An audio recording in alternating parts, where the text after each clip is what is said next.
Hello, welcome to the Breakthrough Hiring Show. I'm your host, James Mackey. Very excited for today's episode. We are joined by Tim Betry. Tim, thanks for joining us. Thanks for having me. Stoked to be here. Yeah, we're stoked to have you. And let's start with your background. Could you share a little bit about yourself with everyone? Yeah, of course. So my name is Tim Betry. I'm the Vice President of People and Places at GoPro. So I run everything from talent acquisition, talent development, culture development, strategy, as well as workplace services. So inclusive of real estate, office management, and security operations. A lot of my background is grounded in recruiting.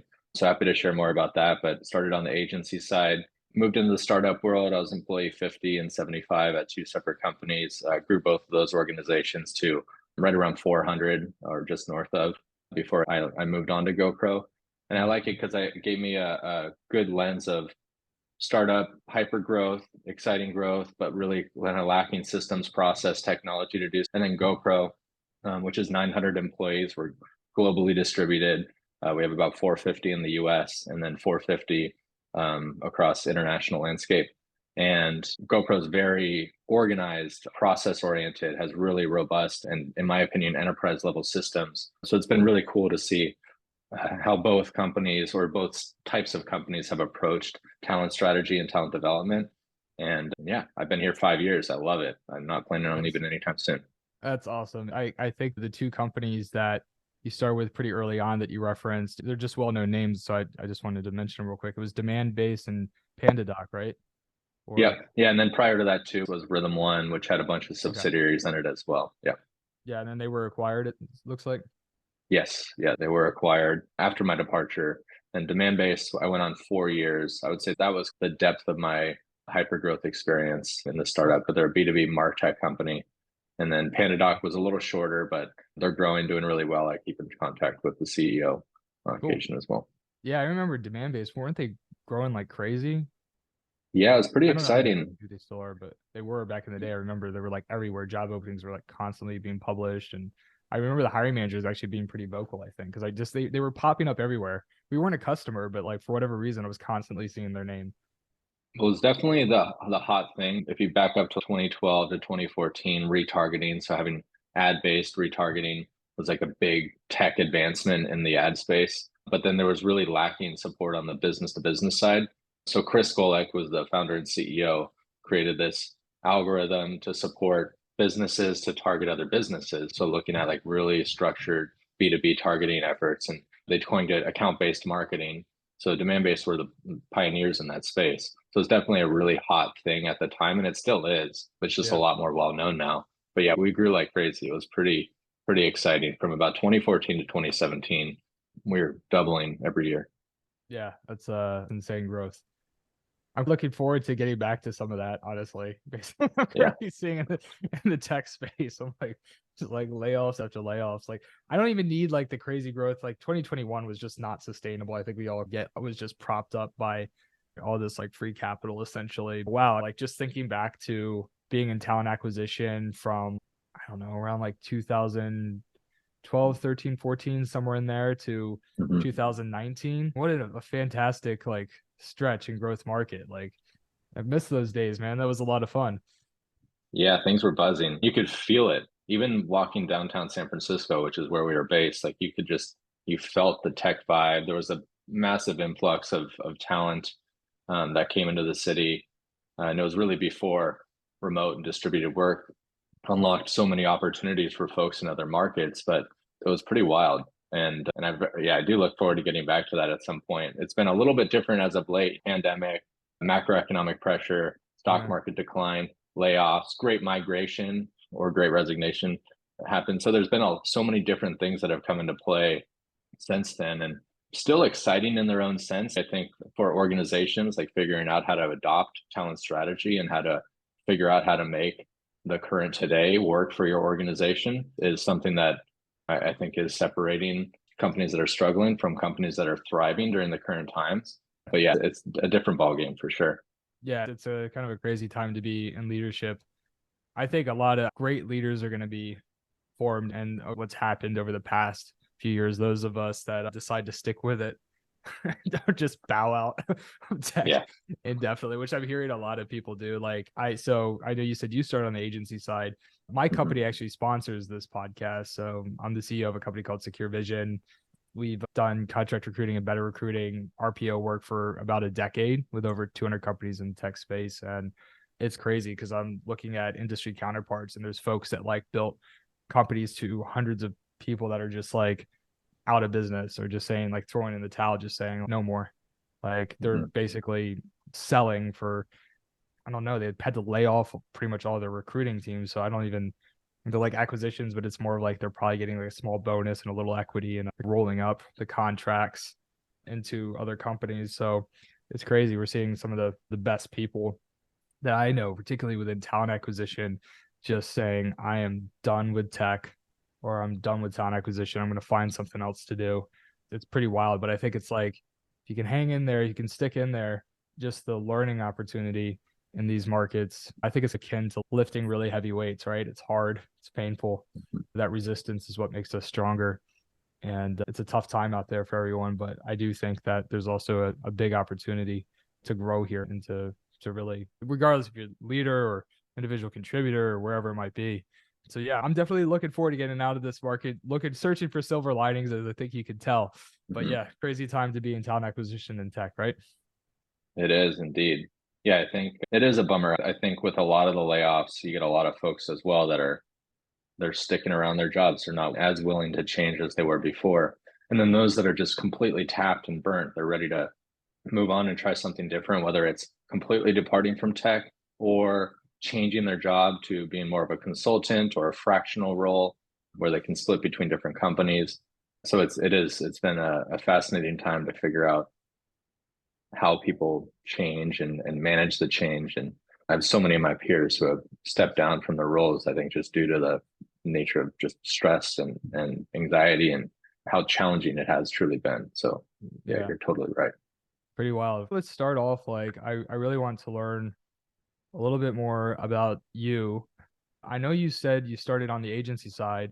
So did I. And then in the early days of SecureVision, I contracted myself out. So I was more of an in-house point of impact. I've done both, but I do think that starting on the agency side probably gave me an advantage in some ways in terms of how I think about talent acquisition. For me, I see businesses as two big sales or demand gen funnels. To some extent, I see revenue, customers, and then I see the people organization, talent acquisition, and then running people teams. And I feel like we have to optimize for both of those at about equal importance, maybe even people a little bit more important, right? Because people build go-to-market strategy, product strategy. People are the core of everything. It's like recruiting isn't a segment of your business. It's the core of your business. Like, nothing great's ever been built without recruiting and empowering an incredible team of people. But yeah, I think it's really framed my mindset. And like, I see value in running talent acquisition like a revenue org. And I think being very metrics driven at the beginning of my career went a long way toward doing that. And of course, there's a huge skill set that needs to be developed to go in-house and to run a talent and people organization. However, fundamentally, that metrics driven aspect, more analytical side of things, and really seeing the parallels between revenue and talent organizations was a huge help. So I'm curious to get your thoughts on maybe how starting on the agency side possibly impacted how you think about running talent and people teams at GoPro and the other companies you've been in leadership roles in. Yeah, first off, the agency side is tough, right? It wasn't easy. It can be very competitive. You're not selling a product. Like, I have my cell phone serves as a certain function for me day in and day out, but it doesn't change, right? People change, their minds change. They have different personal or professional dilemmas that they're faced with that they can totally shift on a whim. I went from sales into recruiting, and that was the first aha moment for me. I was like, this is much more people centric, relationship oriented. So I think the agency piece really trained me about the value of relationship building, the value of touch points, keeping people aware of process, understanding what the companies were thinking about, what was the feedback they had. So for me, I over communicated. And that was something I learned on the agency side. It's like, over communicate, maintain constant point of contact. In a way, we would call it candidate control, where it's like you just understanding about where the candidate is in each step of the process was really valuable for me. because that definitely translated internally. But then also on the client side, just understanding so many different client personas, what people are interested in, being able to see different cultures, hiring processes, what works, what doesn't work. You would be shocked at how many companies have incredibly poor hiring processes where they have team plus interviewers on a panel. It's just Yeah. ridiculous. So understanding what works and didn't, I think really lent itself when I moved internal and I joined Rhythm One, which was formerly known as Blinks. And we really structured our process in a way that I saw fit to keep it tight, 4 interviewers max. We had a couple of executives on the tail end. I made sure we can maintain candidate control throughout the process. Our offer acceptance ratio was above 90% throughout demand base and Yeah. beyond. And I think that was really attributed to the fact that we maintained such tight relationships with the folks that were coming in through the door. If we found somebody really good, we wanted to make sure we were going to be able to close them. So I Yeah. think that was a big thing for me. And then separate from that, just understanding the customer component, like on the agency side, treating businesses as customers, understanding their wants and needs, that translated really well into having that relationship with managers, carrying over the customer centric mentality, understanding the department, understanding the technology, the details of whether it's soft skills or hard skills of what they're looking for. I felt was a really easy transition for me as well. So it was a really nice platform for me, although it was very tough and hard for me to manage personally. I think it was a really great breeding ground for how I was able to take off internal. Yeah, for sure. I think having the opportunity to see a lot of different environments could be really helpful, particularly being in the RPO space where we're actually an embedded partner and involved in the entire life cycle of talent acquisition. Actually, when I started the company, we did contingent. So it was like fee based. And so we were limited to top of funnel in terms of our exposure to the talent acquisition process. It was almost like we were sourcers, right? We did screens. And of course, like you consult with hiring managers and these types of things, but there was a lot of blind spots that I think we had that when we got into the embedded space and our employees basically operated as an internal recruiter would for our customers, like developing those insights was pretty damn cool because then it's like we could share those with other customers and we would learn from each company that we worked with. And I think that's like just a pretty valuable skill set to be able to take into an in-house talent acquisition leader role. Like one example comes to mind. I don't know if have you heard of have you ever met Boris Epstein? Does that name ring a bell? I At haven't met Bink? him. Yeah, I haven't met him, but I've heard his name around. Yeah, so he was the founder and CEO of a RPO firm called Bink, which was Yeah. around for about 20 years, I think, focused on the tech space. During, I think, around the time of COVID, they ended up rolling up, or I guess acquired by Robinhood. And then Mhm. he basically came in house and led like talent strategy and talent acquisition and whatnot for Robinhood. And just think about how like lucky Robinhood was to get, because he'd been Totally. working with tech companies for 20 years and seen like what works and what doesn't work, just like a lifetime of experience of working in all these different environments, which I think it's if you're in the right agency environment can be pretty impactful, right? Hmm. Yeah, agreed. Oh, so I have a question for you about that actually. Like when you're hiring all recruitment talent acquisition, does that funnel up through you as well?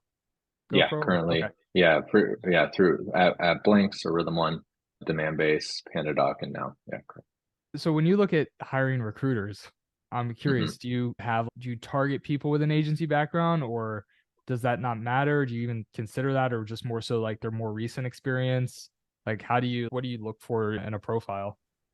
I'm so biased towards agency experience. I think sometimes I like to see a little bit of internal experience, but I've totally Yeah. made fresh hires to give folks an opportunity. For me, there's a couple things that are really important, like really clear communication. Are they able to respond on the fly? Like sometimes I'll even do some mock interview type scenarios just to see how people are, how they respond in the interview process. And then does it feel like they can connect and build relationships? Does it seem like they have a high level of EQ?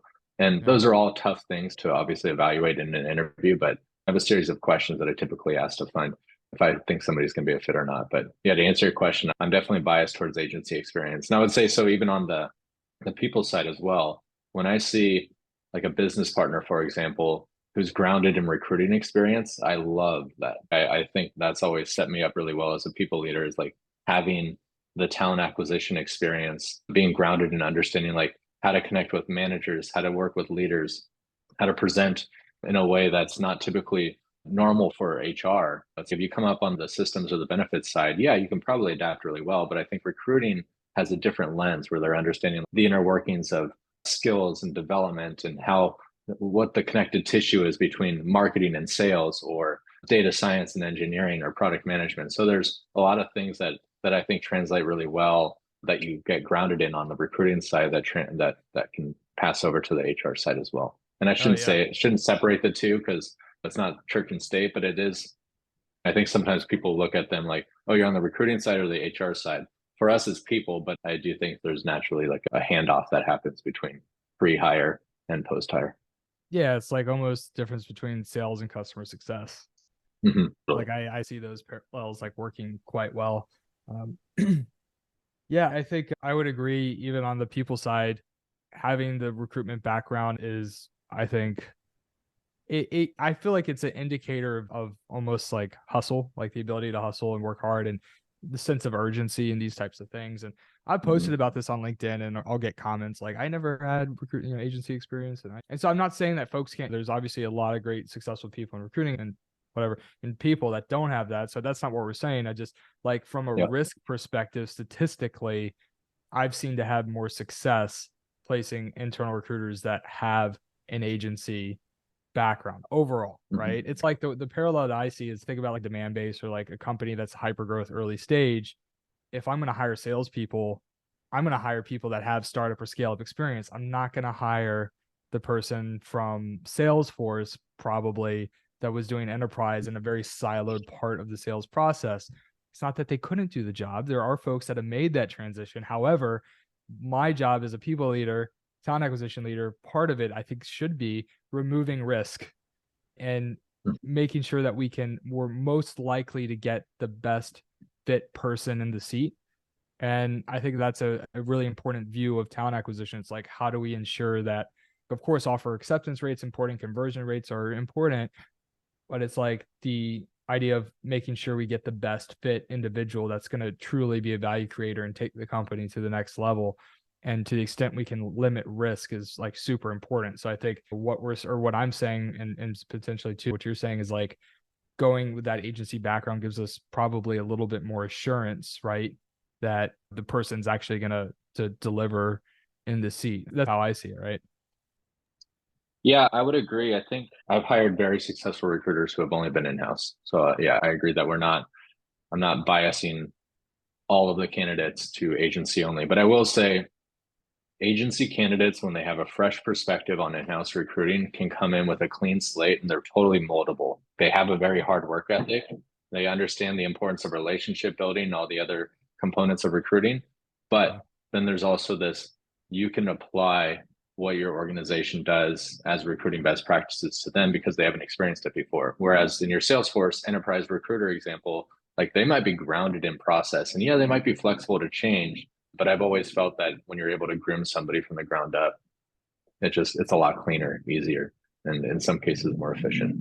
Yeah, no, 100%. I totally agree with you. And I think one of the things we wanted to discuss too is getting into building an amazing culture. That does start with hiring, right? It all starts with hiring, but and then of course there's the people motions and what you do once you've recruited the team. So I think we can just keep the conversation very open and broad, and you can take this where you want to. When you think about building amazing cultures, for instance, at GoPro or any other organization you've worked for, what does that mean to you? Where do you start? How do you do it? Yeah, well, That's a good big question. question. Again, we don't have Loaded to like, question. we're not there. Yeah, Like, we don't have to die. We could talk hours about no, it, I but like, love it. yeah. I love it. You should cut me off if I run too long. But I have always loved companies and have been attracted to companies that have a CEO that's very open-minded for how to adapt kind of work philosophy, culture philosophy, and they're flexible in how we approach it. And so I would say with demand base, Chris Golek was really an amazing CEO who was always very mindful of employees' wants and needs, listened to employees, allowed for raw questioning and feedback, all hands meetings where we can just ask anything and there's really no filter. I think the level of transparency and trust that leaders can build by having that dialogue and two-way communication is really important. And I would say that carries to GoPro as well. We've been so focused on leading with compassion and empathy and understanding, that we've really made sure that we're prioritizing the voice of the employee. So we do surveys every 6 months, and many companies do that. But we, in my opinion, have a world-class engagement survey process because we implement it. We get over 92% participation every single time we have a survey because employees know that we take the feedback and we action on it. So every time we gather data, we say, this is what you've told us. These are some of the things that we've broken out and done individual meetings on with employees. Here's the feedback we've shared with the leadership team. This is what we're going to do in response. And I think by asking questions that are going to feed company culture, it allows employees to be bought in. So naturally, they're helping shape the future of GoPro, the work philosophy, the culture strategy, whatever that may be. And I think that is something we've been really leaning in on hard, especially since COVID hit in 2020. We asked people about their work preferences. We asked people about where they want to live. How often do they want to be in the office? What are some struggles they're having in the current remote environment? And by taking some of those feedback points, we've been able to establish a really cool, in my opinion, culture that has in the history of GoPro, we've had the lowest attrition since COVID hit. The Great Migration or Great Recession didn't really impact us. And a lot of our talent acquisition efforts have been stellar. For us, it's been really focused on our brand, our mission, which is to be a force for positivity, celebrating all things awesome and unlocking opportunities for our consumers to capture and share their experiences. Now, when the pandemic hit, we brought that internal and we said, we want you to practice living your best life, live where you work, where you live, move wherever you want. We're not going to change this. We're not going to ask you to come back in the office because you told us this is what you prefer. And now this is going to be our strategy. We're going to create the systems, the process, and the technology to support you in that. And by doing so, we've been able to create a really cool, fun GoPro-centric culture, which is aimed more on allowing people to go out and experience mountain biking, hiking, spending time with family, prioritizing output over time work by focusing on really key KPIs and connection points with managers and attendance to critical meetings, but being flexible for asynchronous work. So if you want to log on later with Asia or earlier with Europe, you can do. So it isn't this like super rigid approach to work. We've tried to be a lot more flexible in our approach. Yeah. And I think it aligns super well with our brand and our strategy, but clearly it's been aligning with our employees as well, because from the feedback we've gotten, they've really been enjoying this new kind of flavor of GoPro over the past 3 years.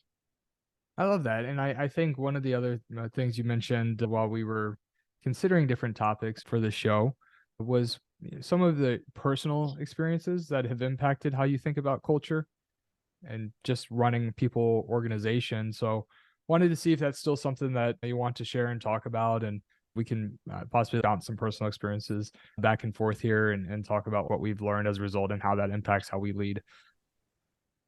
Totally. Yeah. So I think the biggest thing for me since the pandemic is leaning in with this founder and CEO, my boss, Nick. He's been very mindful of not trying to put employees into a box in terms of what they should be feeling, how they should be operating. It's really a collective understanding that every employee has their own unique experience. So we've been challenged with so many different things throughout the past 3 years, whether it's pandemic, parenting struggles, caregiving struggles, fear of recession, war, looming war. There's so many different things that are going on in this world where it's really taxing on an employee.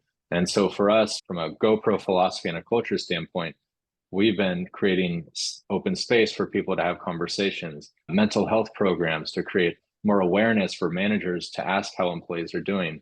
We've been leading neurodiversity trainings, change management trainings. Like there's so many different things that we've done to be able to support employees in what we consider a holistic review of like all the different challenges that we feel employees are going through, and then trying to tackle them one by one to really be able to support. But then I think the biggest thing is just leading with empathy and understanding that no matter how hard we try, like people might just be struggling and they just need the support. And for me personally, like I grew up, I was in a really what I would consider a privileged lifestyle. I took off to college though, and I completely went haywire. I was challenged. I got into the workforce. I was anxious. I was struggling. And I realized one of my biggest struggles with that was I was an alcoholic and an addict.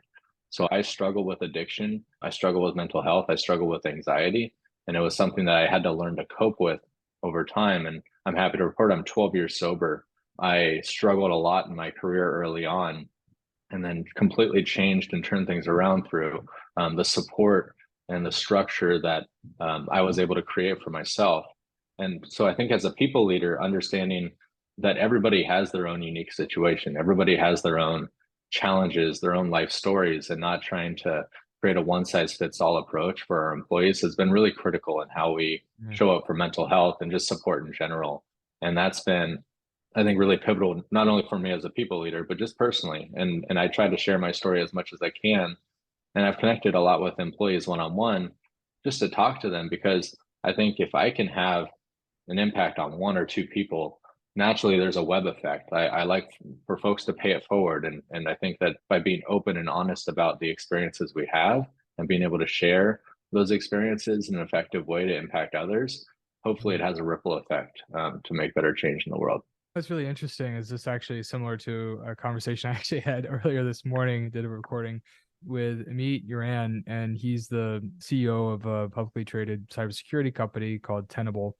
And he talks about when he's doing leadership hires, he wants to know, or even board members, he's asking questions. What are some of the biggest challenges you've had in your life, or even potentially like a failure, or just some of the harder things that you've been through? And just tell me about it. Like he does, I don't even think he really guides it in terms of what people have learned as a result. It was just more of he's looking for like the vulnerability, the self-awareness, right? Because he knows that if somebody has those things, he basically, it seemed like what he was saying is he knows they're going to have learned from it. And that's one of the reasons why they're successful in their career and have gotten to the point where they are today. Executive leaders that have an impressive background that are in a position to be on the board or be in a leadership role. And he really looks for somebody that's like willing to put themselves out there. And he says that he's heard all sorts of stuff, right? All sorts of stuff. And there's really been nothing that everything that's he's heard that's like truly authentic. He's like totally been okay with. He's heard apparently some really crazy stuff like over the years. And I think it's just that is something that's really important in terms of a culture to build it. So you almost want people that are, first of all, you want to help people, right? Like everybody's going through, life's hard. Life is just hard. It doesn't matter what circumstance like you might have even come from or whatever else. It's brutal. You stick around long enough, some things are going to happen that you're going to have to work through. So you want to do that. But I also think it's like getting people on your team that are comfortable with being open about those things are also going to be people that maybe aren't necessarily people pleasers that just are going to tell you what you want to hear. Amit was saying that he basically feels more likely that those people that are vulnerable are more likely to speak up. And when he says we should go right, he feels like those people are more likely to say, no, you're wrong, we should go left. And this is why, because they're not in this mindset of I always have to appeal and please and make somebody feel good or agree. So it was interesting because I'd actually never really thought about it from that perspective as well. But I think it not only does a lot for culture, but in terms of effective leadership and building high performing teams, I think there's a lot of value in it from that perspective too. Couldn't agree more. I think it's an overused term, but it's creating psychological safety and a space where employees can feel, or managers or other leaders can feel safe to be more raw and authentic. That doesn't create itself. There needs to be someone that takes the step to open up that opportunity. And so if yourself or myself, we come forward first and share something raw and real, it opens up an opportunity for others to do the same. Like we were chatting earlier about the challenges of parenthood, right? You have a 4-year-old, I have a 3-year-old, having to navigate that in a workspace and not having a ton of support. Like it's naturally challenging. So for me, being able to have just cool, fun, raw conversations that are just real and not just transactional and work appropriate is something that I really pride myself in. I think there's a lot of people are like, oh, that's not appropriate for work. Don't talk about that at work. I'm like, no, that doesn't make any sense. Let's be real with each other. Let's help each other. Let's show up. Naturally, we're going to be more connected. We'll be a relationship oriented organization, and people are more loyal when they feel that sense of safety. Yeah. I'll be honest. That's something that I had to learn over the past 10 years. Like, I feel like earlier on in my career, I felt like I needed to always present strength and just couldn't talk about struggles, things that I struggled with. I was very closed off. And so I almost had this like facade of just like sheer confidence, strength, success. I felt like I needed to project that to the world. And of course, like we need to have an inner confidence, right? That's not what I'm referring to, though. It's like this concept of like constantly projecting like strength and success. And what I noticed is that I felt like some people, I don't know why, this was just innately how I thought that I was supposed to behave. It's not like I was trying to pull one over on people. I just thought this is what you just do. Like you have to always be this way. And what I realized is that, yeah, some people like they might respect you, they might respect what you're building or whatever else, but they're not going to relate to you. They're not necessarily going to develop like a personal like relationship with you because you're almost out of reach. Even if they believe or just see that side of you, then you're this, how could I ever be that? And that's not what you want to be as a leader. And it's interesting. It's like when you start to talk about your own struggles and these types of things, it does open up and it's like a lot more human, right? This is a lot of what life has to offer us when we go through is pretty much everything's like a shared experience. We all go through health issues, whether it's addiction or maybe it's like a family member's addiction, like that does touch like a lot of families. And that's something that I've had to assist family members with. And it's just, it's tough, right? People go through divorces. They're going through partners losing jobs. There's always stuff going on and everybody has like their own different struggles. And I do think it's the human side of it. It's we're here to run a high performing team and to achieve like our goals as a company. But I just feel like fundamentally, like relationships are the most important thing in life, right? Like more than success or anything else, quite honestly. It's like our health and our relationships, which are actually very closely linked. But even like a clinical psychologist will tell you like the importance of relationships. It's like usually like at the top when it comes to like mental health and happiness and ability to overcome different things. And it just seems like such a waste if not only is it more effective from a business perspective, but it just seems like such a wasted life to not genuinely connect with people. Like, why would you want to spend so much time with people, working with them all the time? And relationships are so incredibly important to all of us, whether maybe we even realize it or not. And to not take the time to genuinely connect and get to know people, I just think it makes life a lot richer. In addition to just like the concepts like culture and business, like it just makes life so much better. Yeah, I agree with you. And don't get me wrong, there are many professionals out there that stick to the script, stay focused on output, don't try to beat around the bush and build relationships. And I think it really just comes down to what type of leadership or leader do you want to be? Do you want to be somebody that's compassionate and understanding and opens up opportunity for relationship building? Or are you going to be a leader that's just going to be more focused on KPIs? And I think sometimes there's a balance for both. But I think the best leaders, in my opinion, are those that balance and really focus on the relationship building and then the output behind it. And it's so we do a lot of that training with performance management training. Inclusive performance management is one that we have going on right now, GoPro. And so there's just a lot of nuggets there of insight and for how leaders can really lead with compassion, but still drive highly effective organizations or Yeah, departments. I couldn't agree more. And Tim, this has been a really fun conversation. We're coming up on time here. You're more than welcome to come back whenever you want. This was so much fun. But I just wanted to say thank you so much for coming on the show today, sharing your experience with everyone. There's a lot of value here for people tuning in. So I genuinely appreciate you. Thanks for joining us today. Thanks for having me on Combo. For sure. And for everybody else tuning in, thank you so much for joining us, and we'll see you next time. Take care.